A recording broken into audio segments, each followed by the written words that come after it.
This isn't a video I'm super enthusiastic to make, mainly just because I find the topic super uninteresting and more worthless than an NFT. It is about the Logan Paul-Dylan Danis fight. A lot of people keep asking me, what did I think of it? Did I watch it? Well, first and foremost, I'm proud to say I passed the Turing test here. I proved my sentience by being smart enough to not get scammed into paying money for this because I knew it was going to be a fucking snooze fest. This would have no chance of being actually entertaining.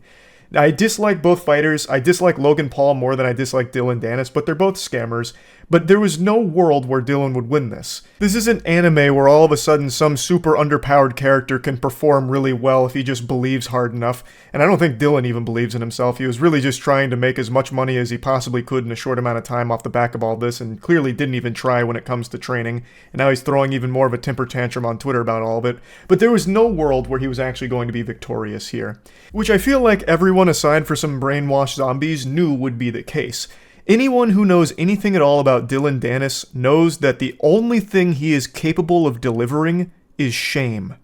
And not for himself. He is truly shameless. He's immune to it. He was born without the ability to feel shame. He will promote any scam that offers him $1. This fucking goofball would be promoting asbestos if they gave him a $10 bill. I'm talking about the shame he delivers is to the viewer that wasted their time watching him. He turns everything that he's a part of into an absolute fucking circus. He couldn't have made himself look like more of a clown if he had worn a red nose and honked it in the middle of the match than he did with how this actually played out. He's a fucking joke of a fighter, and everybody knew that, except for the people he was able to mislead with his very effective campaign of shitting on Logan Paul's wife going into it. And he made a huge spectacle out of it, which drove a ton of sales, but he at no point ever stood a single chance of winning this, and most people knew that. And it's exactly how it played out, but it was even more embarrassing than I could have ever possibly fucking imagined. The author of 50 Shades of Grey couldn't have made something more shameful for Dylan Danis than what happened here. It is so bad. He landed 16 punches compared to Logan Paul's 102, and half the time he spent it with his face down in Logan Paul's nutsack, literally huffing his ball fumes and gobbling on his wiener. And if he wasn't doing that, then he rolled onto his back with his legs up in the air, looking like he's trying to try something out of the Kama Sutra. When watching the highlights of this fight, it actually just seems like you're watching Logan Paul training footage, but his punching bag is animatronic, so it moves a little bit. Half of the time, Dylan Danis is just covering up and letting Logan wail on him, literally slap him around like a slab of meat, or like a pizza dough being tossed in the air, but with fists. Dylan Danis is just a knuckle sandwich magnet. It is pathetic. I actually feel really bad for anybody who bought into watching this and expected it to be a real fight.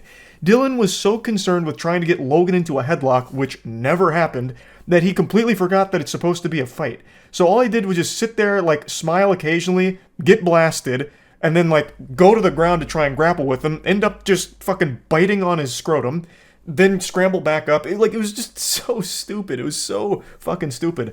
I already know this won't be the last time we see Dylan Danis in, a big boxing promotion or anything, because even though he is a turbo weenie, he is extremely effective at getting people to purchase your event.